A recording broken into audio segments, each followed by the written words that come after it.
बात नहीं हो पाई थी कि अपभ्रंश की तादाद कितनी है। तो इस बारे में यह है कि इख्तलाफ है कि कितने हैं। किसी ने कुछ कहा है, यानी कुछ लोगों ने तो 27 तक कहे हैं कि 27 है, और कुछ का कहना है कि दो है। तो इस वजह से भी, हालांकि कम से कम जितने प्राकृत रहे हैं यानी 5, तो कम से कम उस हर एक से भी एक एक अपभ्रंश निकलेगी, तो कम से कम 5 अपभ्रंश भी होने चाहिए। होता यही है कि ज़ुबानें बदलती जाती थी, तो अब जितनी जैसे पाली थी वो पाली बदली है तो प्राकृत में बदली, अब फिर प्राकृत भी बदलेंगी तो एक एक जो बोली है वो किसी और बोली में तब्दील हुई है। देखिए आपके सामने होगा, अपभ्रंश की तादाद के बारे में बहुत इख्तलाफ है। झेल में कुछ कदीम व जदीद माहिरीन के ख्याल पेश किए जा रहे हैं। प्राकृत के बड़े आलिम मार्कंडे ने अपभ्रंश की 3 किस्में बताई हैं। क्या है? नागर अपभ्रंश, ब्राचिड अपभ्रंश और उपनागर अपभ्रंश। ये नागर अपभ्रंश क्या है? गुजराती और राजस्थानी की कदीम बोलियों की यादवी शक्ल है, यानी इससे गुजराती और राजस्थानी निकली है, ब्राचिड से सिंध, और इन दोनों के बीच से ये उपभ्रंश है जो इनका कहना है मार्कंडे का।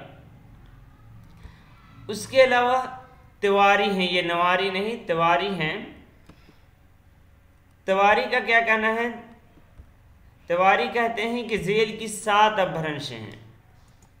तिवारी शोरसीनी, पेशाची, ब्राचिड, खस, महाराष्ट्री, अर्धमागधी और मागधी, यानी कितनी हो गई? ये 5 जो हमारे पास थी, 5 अपभ्रंश, ये 5 प्राकृत थी वो तो हैं ही, साथ साथ ये है ब्राचिड और खस, ये तिवारी ने 2 बढ़ाया है।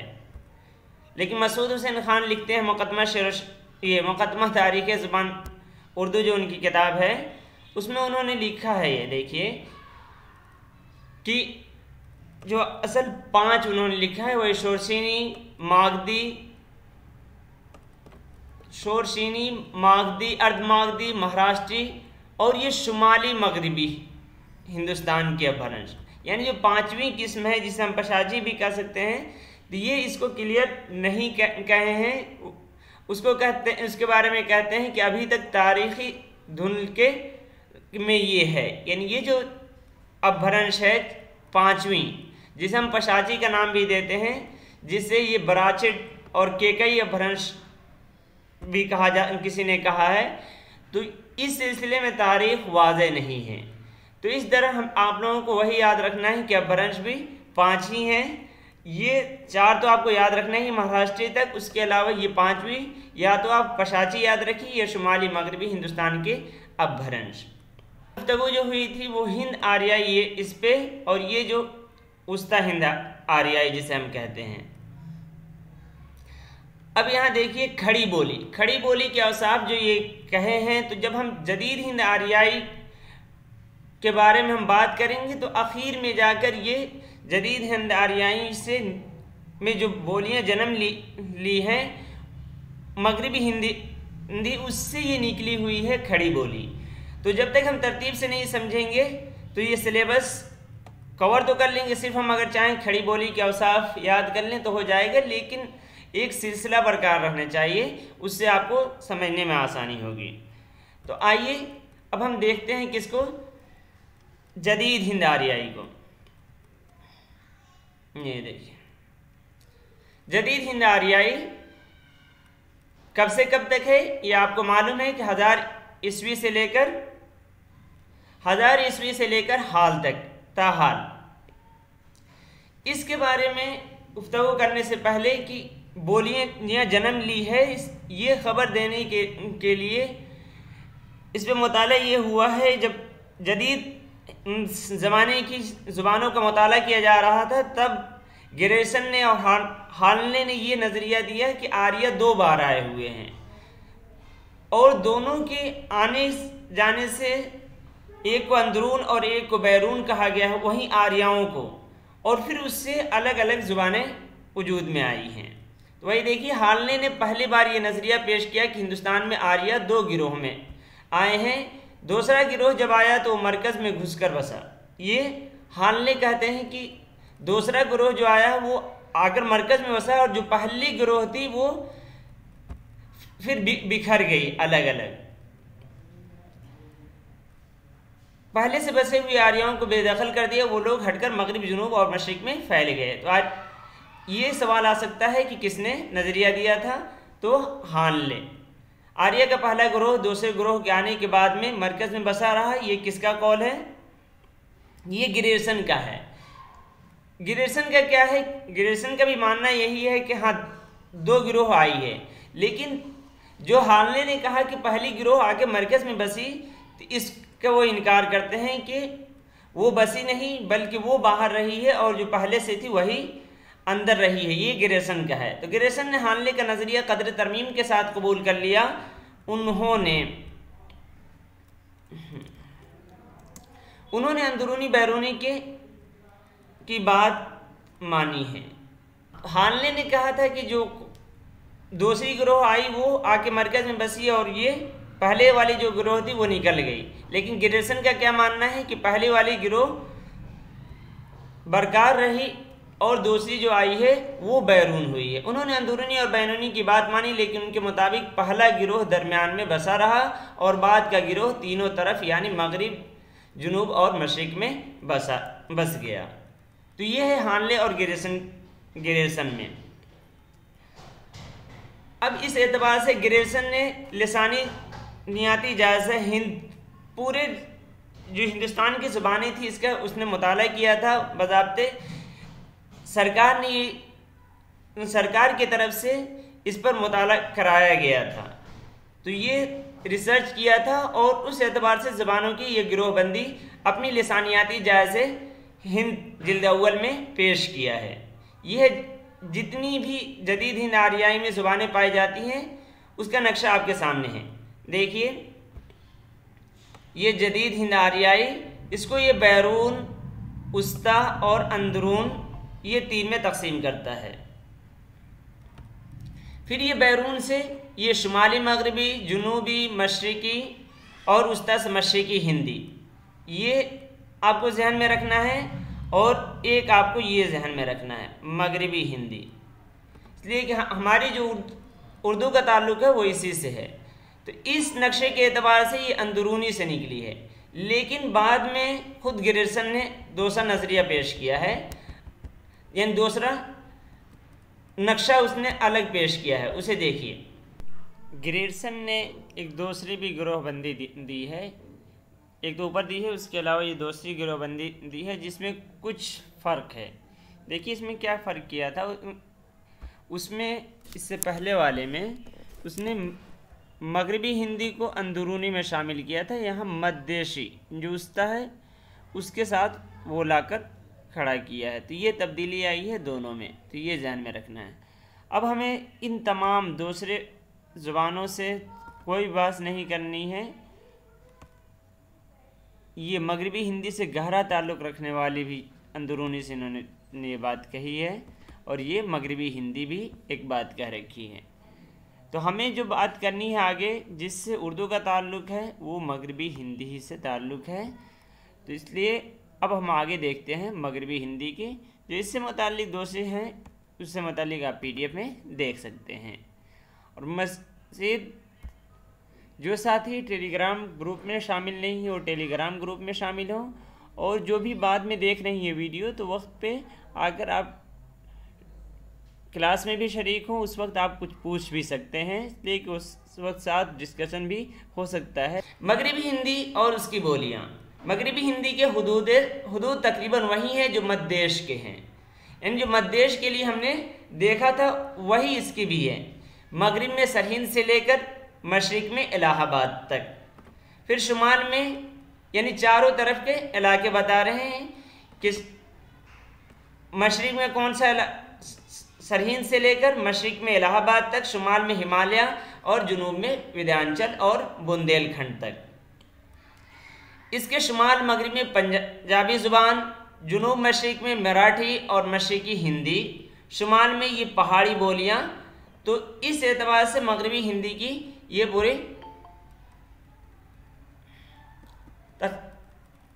पूरा इलाका बता रहे हैं कि कहाँ कहाँ मगरबी हिंदी का रहा है। अंदरूनी ज़ुबान के शाख में सिर्फ मगरबी हिंदी एक ऐसी ज़ुबान है जिसे हम खालिस अंदरूनी ज़ुबान कह सकते हैं। जैसा कि उन्होंने कहा था, पहला जो खाका उन्होंने पेश किया था उसमें ये बात कही थी। अब जो दूसरे में हम देखे थे उस पर यह कौल भी पूछा जा सकता है। मगरबी हिंदी का ये नाम मध्यदेश की ज़ुबान को ग्रेगसन ने दिया है। मगरबी हिंदी का जो ये नाम है ये ग्रेगसन ने दिया है, जिसने सबसे पहले मशरिकी और मगरबी हिंदी में फ़र्क किया। मगरबी हिंदी मध्यदेश की ज़ुबान होने की वजह से हिंद आर्याई ज़ुबान की बेहतरीन नमूना है, क्योंकि इसी इलाके में संस्कृत, शोरसीनी प्राकृत और शोरसीनी अपभ्रंश परवान चढ़ती है। यानी देखिए, फिर कदीम हिंद आर्याई जो वैदिक क्लासिकल यानी संस्कृत, उसके बाद जब पाली और प्राकृत की शोरसीनी प्राकृत और शोरसीनी प्राकृत से होते हुए अपभ्रंश और अपभ्रंश से होते हुए हमारी मगरबी हिंदी आई है। जिनकी सच्ची जानशीन उसके अलावा उस इलाके की जदीद बोलियां हैं। इन मगरबी हिंदी की फिर कौन सी बोलियां हैं वो आपको मालूम ही है। 5 बोलियां जो हैं, खड़ी बोली, ब्रज भाषा, हरियाणी, बुंदेली और कन्नौजी हैं, जिसके मजमूए को ग्रेगसन ने मगरबी हिंदी का जदीद नाम दिया है। मगरबी हिंदी का ताल्लुक बराह रास्त शोरसीनी अपभ्रंश से है। हर आदमी इस इलाके की ज़ुबान का मरकज़ क्या रहा है? मथुरा रहा है। तो ये आपको मालूम होना चाहिए। इसमें सही मानों में सिर्फ एक ज़माना, इस पर ज़्यादा बात करने की ज़रूरत नहीं है। ग्रेगसन ने मगरबी हिंदी की 5 बोलियाँ गिनाई है जो आपको याद होने चाहिए। खड़ी बोली, और ये भी यहाँ पे आपको याद होना चाहिए, खड़ी बोली को हिंदुस्तानी का नाम भी उन्होंने दिया है, तो ये आप नोट कर लें।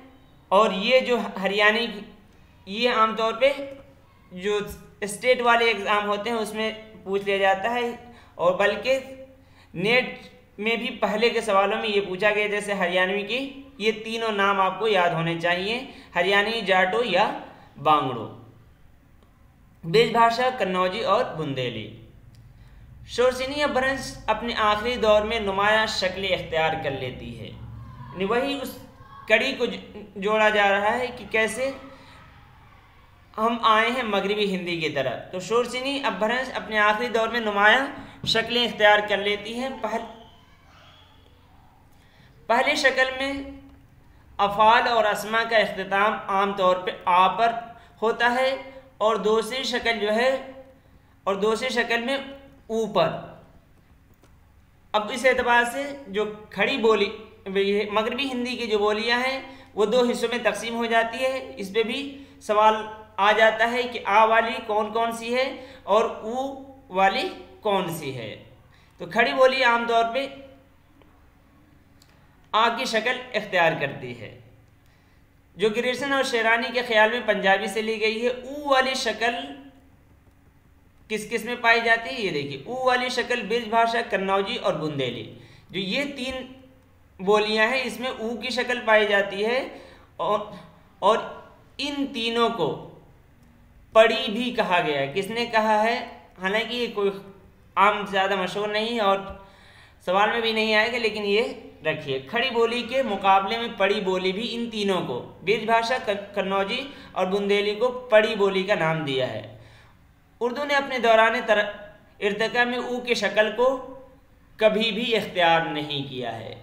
यानी ऊ की शक्ल यानी इन तीनों से, जैसे ये बात आती है कि ब्रज भाषा से निकली है, जैसे मोहम्मद हुसैन आज़ाद ने आब हयात में कहा है, तो इसी के समझिए इनकार वाली बात है कि ऊ की शक्ल कभी इसने इख्तियार नहीं किया है, यानी वो उर्दू ज़बान उससे नहीं निकली है। अब आइए जो ये बोलियां हैं 5 मगरबी हिंदी की, उस पर मुख्तसरन देख लेते हैं। ब्रज भाषा मगरबी हिंदी की सबसे नुमाया बोली या इस्तारे में इसकी सबसे अजीज़ बेटी ब्रज भाषा है। तो ये यानी सबसे नुमाया बोली जो इन पांचों में है वो ब्रज भाषा है। ये खड़ी बोली के मुकाबले में शोषिनी, अपभ्रंश और प्राकृत की सच्ची जानशीन है। इसका मरकज क्या है? मथुरा का इलाका है जो संस्कृत जुबान का गहवारा रहा है।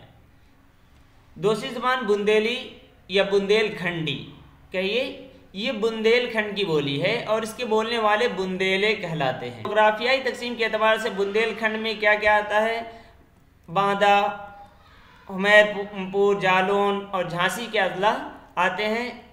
इस पर फोकस करने की ज़रूरत नहीं है, लेकिन बस जब हम पढ़ रहे हैं तो थोड़ा सा इसे देखते चलते हैं। इसके अलावा हिंदी अदब के नवरत्न शायर और तनकीद निगार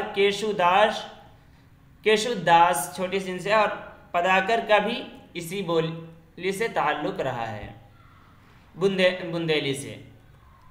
तीसरी कन्नौजी। इस तरह ये तीनों ऊ वाली कन्नौजी। मगरबी हिंदी की इस बोली का नाम शहर कन्नौज के नाम पर है। जो कन्नौज है उसी जो ज़िला फर्रुखाबाद में है। रामायण तक में इसका जिक्र मिलता है। अदबी हैसियत से ये ब्रज की वजह से पीछे रह गई है। ग्रेजुएशन को इससे अलहदा बोली की हैसियत देने में पशुपेश है। यानी कन्नौजी को ग्रेजुएशन अलग बोली मानने से में शक व शुबहा है, थोड़ा सा उसे इनकार लगता है। ब्रज और कन्नौजी दोनों में हर हरूफ सही पर ख़त्म होने वाले अल्फाज के आखिर में अलिफ बढ़ा दिया जाता है, जैसे हिंदुस्तानी घर, कन्नौजी घरा और घरवा। दूसरी हमसाया बोलियों की तरह कन्नौजी में भी हरफ इल्लत के दरमियान की हा गिर जाती है, जैसे कही होगी के बजाय कई ऊ। ये हमें खड़ी बोली में भी देखने को मिलती है। अब जो आ वाली है इसमें हरियाणी, तो हरियाणी इसमें सिर्फ आपको यही याद रखना है क्या, कि इनकी ये तीन नाम हैं, हरियाणी, बांगड़ू और जाटो। दिल्ली के शुमाल, मगरिब, अगला, करना, रहतक, हिसार वगैरह की बोली इन तीनों नाम से पुकारी जाती है, लेकिन उसका हरियाणवी नाम ज़्यादा मौजू है। यानी ये नाम तो तीनों हैं, लेकिन उन तीनों में जो मौजू नाम है वह हरियाणवी ही है। गिरिजन मौजूदा हरियाणी को खड़ी बोली ही की एक शक्ल मानते हैं। देखिए, एक तो उस यानी जदीद दौर जो रहा है, यानी शुरू के, तो उस वक्त हरियाणवी और आजकल के हरियाणवी में ये फ़र्क है। तो इसीलिए मौजूदा हरियाणवी को खड़ी बोली ही की एक शक्ल मानते हैं। जो आजकल हरियाणवी बोली जो है वो उस हरियाणवी बोली से अलग है। ये हरियाणवी बोली के बारे में कहते हैं कि ये खड़ी बोली की ही एक शक्ल है, जिसमें राजस्थानी और पंजाबी बोलियों की आमेजिश पाई जाती है। हालांकि आगे चलकर पंजाबी के सिलसिले में लिखता है यानी ग्रेजुएशन की पंजाबी एक मखलूत ज़ुबान है जो पुरानी लहंदा और दुआबी की ज़ुबान के इख्तलात से कदीम ज़माने में बनी होगी। अब इतना उस पर बात करने की ज़रूरत नहीं है, इसे मज़ीद आप पढ़ सकते हैं PDF से। आखिरी यानी पांचवी जो खड़ी बोली जो हमारे सिलेबस से इसका ताल्लुक़ है, तो देखिए सिलेबस में सिर्फ खड़ी बोली कह दी है, लेकिन जब तक हम सिलसिला नहीं रखेंगे, ताल्लुक़ जोड़ कर नहीं रखेंगे, तो अच्छी तरह नहीं समझ में आता है। देखिए, खड़ी बोली या हिंदुस्तानी मगरबी हिंदी की वो बोली जो मगरबी रोहिलखंड, दुआबा के शुमाली हिस्सा और पंजाब के ज़िला अम्बाला में बोली जाती है। ये है इसका इलाका बताया जा रहा है कि कहाँ से कहाँ तक। ग्रेजुएशन इसे हिंदुस्तानी कहकर पुकारता है। तो ये बात ऐसे आपको चली जा रही है, लेकिन इसे आप ऑब्जेक्टिव तौर पे जहन में रखेंगे। जैसे हो सकता है कि हिंदुस्तानी में किसने कहा है खड़ी बोली को, तो इस चीज़ को जहन में आप रखिए और आप नोट करते चलें। इसमें और अदबी हिंदुस्तानी उर्दू में माँ बेटी का ताल्लुक है। तो ये जो पॉइंट है इसमें यानी खड़ी बोली में और जो उर्दू है इसमें माँ और बेटी का ताल्लुक है। हिंदुस्तानी बोली के हुदूद अरबा की तफसील यूँ है, जो खड़ी बोली है उसके चारों हुदूद जो चारों तरफ है अरबा चार, यानी चारों तरफ मशरिक मगरिब और जुनूब शुमाल में जो चारों ही क्या क्या है। मगरिबी हिंदी के शुमाल मगरबी इलाके की बोली है। उसके मगरिब में पंजाबी या दिल्ली और करनाल की आधी राजस्थानी मिली हुई बांगड़ू या जाटू, यहाँ से हुदूद अरबा देख लीजिए, उसमें मुख्तसरन था मगरिब की तरफ। उसके शुमाल में पहाड़ी बोलियाँ हैं जिनका राजस्थानी से गहरा ताल्लुक है, जुनूब और मशरिक में। तो इस तरह देखिए, मगरिब में, शुमाल और अब यहाँ जुनूब और मशरिक में ये बिरज भाषा से घिरी हुई है। तो ये हो गया हुदूद अरबा। ऊपर वाले में अच्छी तरह जिक्र नहीं था। चुनांचे ग्रेसन ने इसे बिरज भाषा का ऐसा रूप माना है जो पंजाबी में बतदरीज जम हो जाता है, होता चला गया है, यानी मिलता चला गया है। हिंदुस्तानी के बारे में ग्रेसन और लायल दोनों की राय यही है कि बोली हिंदुस्तानी का डोल और केनरा दीगर बोलियों की बनिस्बत बिरज के ज़्यादा करीब है, यानी जो इसकी साख्त है वो बिरज से मिलती जुलती है। इसे दहलवी, खड़ी बोली, तीसरा नाम भी देख लीजिए खड़ी बोली का क्या है, दहलवी। तो इस तरह तीनों याद रखिए। इसका इलाका और उसके क़दामत मुतय्यन की जा सकती है। अब जो हमारे सिलेबस में शामिल है, जो आपको असल याद रखना है, वो यहाँ से है। ये आप याद रख सकते हैं। इस पे सवाल एक एक पे कुछ भी बन सकता है। जैसे पिछले बार ही ये सवाल आया था, मगरबी खड़ी बोली के औसाफ से ही आया था। ये दूसरा कि मुशद्दद अल्फाज बकसरत किस में इस्तेमाल होते हैं। तो आम तौर पे हरियाणवी साथियों ने लगाया था, तो ये याद रखने की बात है। आइए उस औसाफ को देखते हैं, सिफात को देखते हैं कौन कौन से हैं। तो ये जो तीसरा पॉइंट है, खड़ी बोली के औसाफ। पहला नुक्ता ये, खड़ी बोली के सबसे बड़ी खुसूसियत माकूसी अल्फाज हैं। माकूसी इन जो वापस आते हैं, अक्स, जैसे हमारा क्या है, ये शीशा से आप याद रखिए, आईने में हम आप देखते हैं तो आप हमारा अक्स, तो उसी तरह ड़ा जब बोलते हैं, डाल, तो ये आवाज़ टकरा के आती है। तो ये ड़ा, डाल वगैरह है जो ये माकूसी अल्फाज हैं। तो डा का कसरत से इस्तेमाल है। जैसे गाड़ी को क्या बोलेंगे, यानी ड़ा की जगह पे गड्ढे बोलते हैं। मुशद्दद अल्फाज का बकसरत इस्तेमाल है, जैसे बादल को बद्दल, नदी, चद्दर, जग्गा, तो ये लफ्ज़ इस्तेमाल होता है। तो मुशद्दद अल्फाज इस्तेमाल होता है। उसी तरह हा का गिरा देना,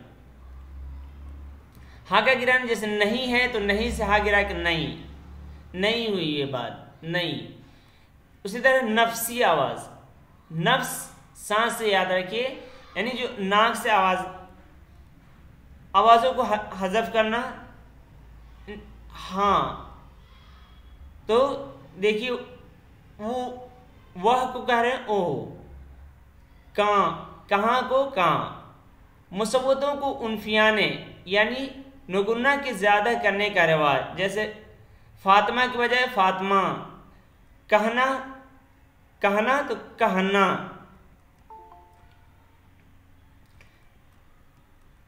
डाल, अड़ा और ढा, डाल और ढा को तरजीह देना, ये ऊपर भी आया था। ये खुसूसियत दकनी की भी है, रा और ढा को तरजीह देना। साकिन को मुतहर्रिक करने का रुझान जो आज तक अवाम में पाया जाता है, जैसे वक्त को वक़्त, शक्ल, ज़ख़म। तो ये औसाफ, और ये आपको असल सिलेबस में है खड़ी बोली के औसाफ। आंख लगाकर जमा बनाने का रुझान, जैसे दना, खेता। ने का बेमहल इस्तेमाल, जैसे राशिद ने उसने देख लिया। हालांकि क्या है, राशिद ने उसको देख लिया के बजाय राशिद ने उसने देख लिया। तो ने का बेमहल इस्तेमाल है। दक्कनी उर्दू की तरह यूं का इस्तेमाल। इसी तरह दक्कनी का वो खड़ी बोली में वो की शक्ल में मुस्तामल है। खड़ी बोली में भी दक्कनी की तरह तेरा मेरा की तुझ मुझ का इस्तेमाल मिलता है। दक्कनी की तरह खड़ी बोली में भी मारो हो यानी मारता हूँ, मारे है, मारता है वगैरह अफ़ाल की ये सूरत मिलती है। तो इनको आपको जहन में रखना है। अब अगला है उर्दू की इब्तिदा के बारे में मुख्तलिफ नज़रियात।